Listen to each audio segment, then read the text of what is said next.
Preston Hart here on Democracy Now!, democracynow.org, the War and Peace Report. Our guest, Nir Rosen. His book is coming out next month, The Triumph of the Martyrs. He's just back from Baghdad.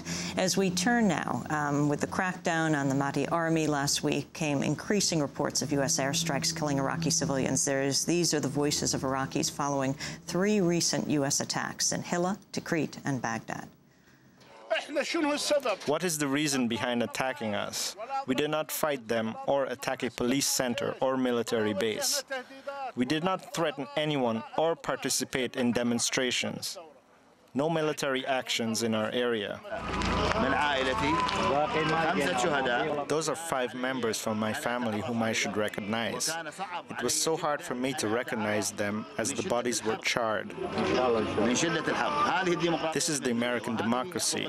This is the human rights that Bush has called for. We condemn the U.S. forces. They raided houses at midnight, exploding doors of houses and roofs. Houses of peaceful families. They raided them for the sake of nothing, arresting women. They are believers in democracy, as they say. So why did they do this? Nir Rosen, your response. Just mind-boggling. 5 years after a war, what we call a war of liberation, which was, we were told, to liberate the Shias. We're bombing Shias. We're bombing Shia areas throughout Iraq, killing Shia civilians. I mean, clearly it's been a complete catastrophe, and the U.S. continues to kill Iraqi civilians. There's this idea now that the Americans are just sort of beat cops patrolling Iraq streets, separating the 2 sides. That's not true. Every day they're killing Iraqi civilians. They hold 24,000 Iraqi civilians in American prisons, at least 24,000. They haven't been charged with any crime or found guilty of any crime. They can be held for years. They're not handed over to Iraqi authorities, which actually is a good thing because they'd be treated much worse in an Iraqi prison. They detain juveniles. They raid houses, break down doors, drag the men out. It's really still a very oppressive occupation, and a foreign occupation is a systematic imposition of violence on an entire nation. The occupation is not over. The role of Iran in Iraq. It's been greatly exaggerated by both the Americans and by Iraq's Sunnis. I've never seen evidence of a negative role for Iran in Iraq, certainly less negative than the American occupiers. Iran obviously is quite happy that its Shia proxies, Supreme Council, Dawah, and others are in the government. So it's definitely not trying to overthrow the Iraqi government, as it's been accused.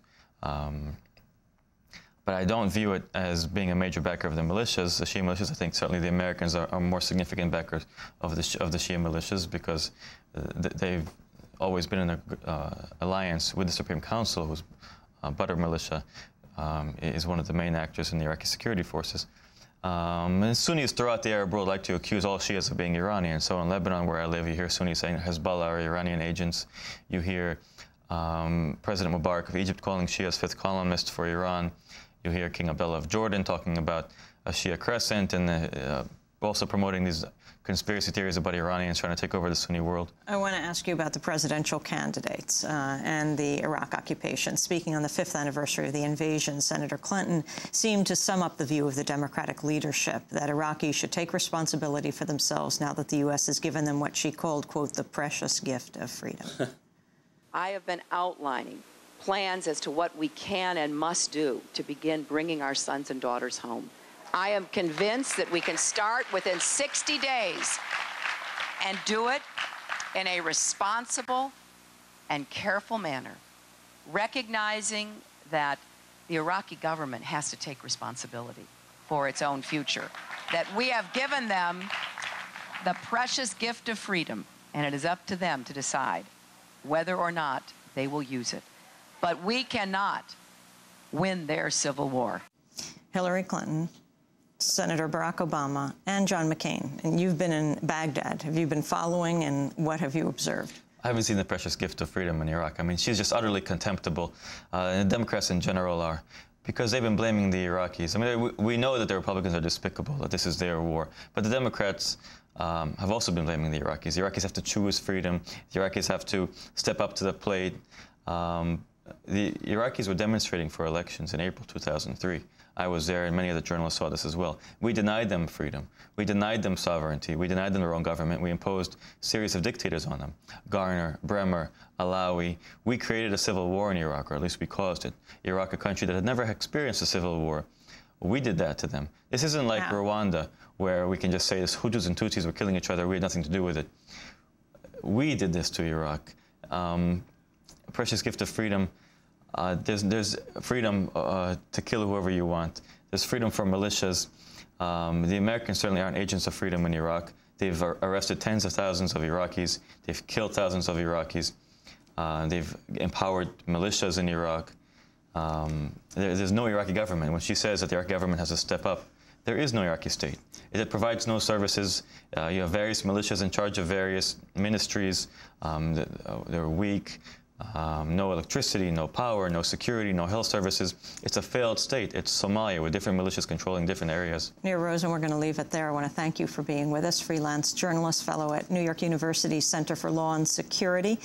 His new book, well, it's coming out in a second edition, The Triumph of the Martyrs, a reporter's journey into occupied Iraq. His latest article is The Myth of the Surge in last month's Rolling Stone magazine.